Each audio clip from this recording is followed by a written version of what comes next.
今天给大家唠了摔张角啊，这个武将我觉得不行。前几天我视频有一条评论说，江山如故系列是坑有设计感的典范，武将强度差异过大啊，机制只有新鲜感，长期玩体验不行。对于新玩家来说，上手难度过大。那这个老哥说的呀，还真没有太大毛病。江山如故这个系列一直都有一个很明显、很致命的问题，就是它太过注重于讲故事了，太注重于历史契合度，忽略了武将在对局中基础的游戏体验啊。很多江山如故的武将，你看视频。听我在这里巴拉巴拉联系历史讲一讲，唠一唠，分析分析武将技能之间的联动啊，找找技能中的隐藏细节，很过瘾。但是你实际去玩这些武将，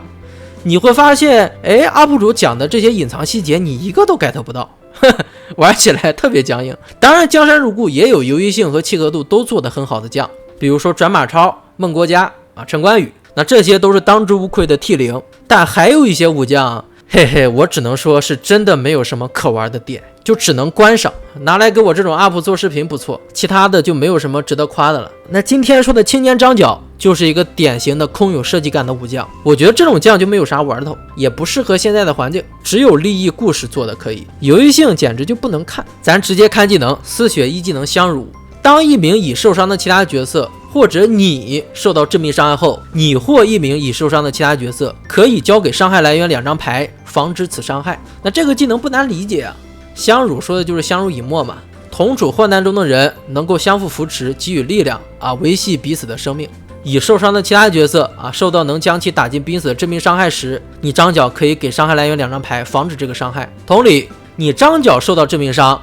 其他的已受伤角色也可以给伤害来源2张牌，防止这个伤害，就互相捞嘛。这个技能就不只是在说张角这一个人了，他说的是一个时代的人。这个青年张角就是东汉末年这些贫苦老百姓的缩影，他是一个精神领袖。相辱这个技能就是在说老百姓为了活命不得不上缴一些苛捐杂税。那这个技能还蛮刺痛人的，就充斥着无力感啊。那这种无力感也带到了青年张角的实战中，就你张角捞人是能捞人，队友之间互相捞，但你光靠捞光靠救能改变这个时代吗？改变不了呀。前期你这个张角就是一个四血白板啊，等着敌人把己方的人都打残废你才能开技能，这种技能真不好用啊。给牌资敌这个事咱先不谈，主要是现在这个环境你前期没有主动能力，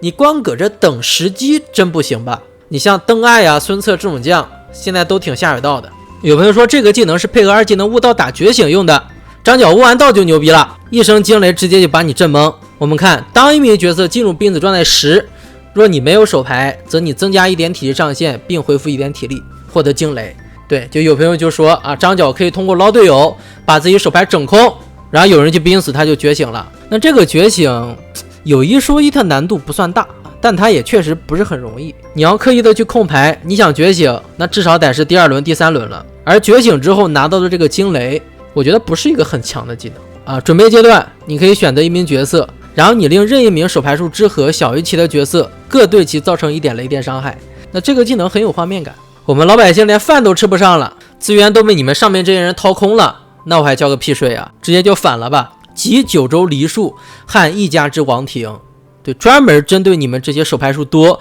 占据资源多的权贵啊。你手上5张牌，如果说我们这边4个人每个人手上1张牌啊，加起来正好小于你，那我这每个人就能对你打1滴血啊，你直接就掉4滴血啊，我就秒你了。那你要说这个话，我觉得就如同历史上的黄巾起义一样，太理想化了。敌人也不是傻子，肯定会尽量的把牌留少一点啊。我手上就1-2张牌，你张角就来垫我牌，真想针对你这个技能是不难的。这个张角总体来看非常鸡肋，这相辱这个技能保人保来保去的，吹得天花乱坠啊！你说可以限制敌人的输出节奏啊，敌人不敢随便激活张角的队友，对吧？你给张角救队友的机会，他就很容易觉醒，就道理是这么一个道理。但是你这一通操作下来，意义真的很大吗？就交牌保命这种模式，怎么看都是在做无用挣扎，这个将怎么玩都很别扭。这几天我反思了一下，我发现之前确实把江山如故吹过了，搞得大家注意力都跑偏了，光搁这关注什么叙事，关注史观了。就历史契合度固然重要，故事写得好也能让人起鸡皮疙瘩，但是武将设计最重要的点，到最后咱说来说去还是要归到游戏性上面呀。你这个将不好玩，玩不动，就即便你故事讲得再精彩，那也是一个烂将。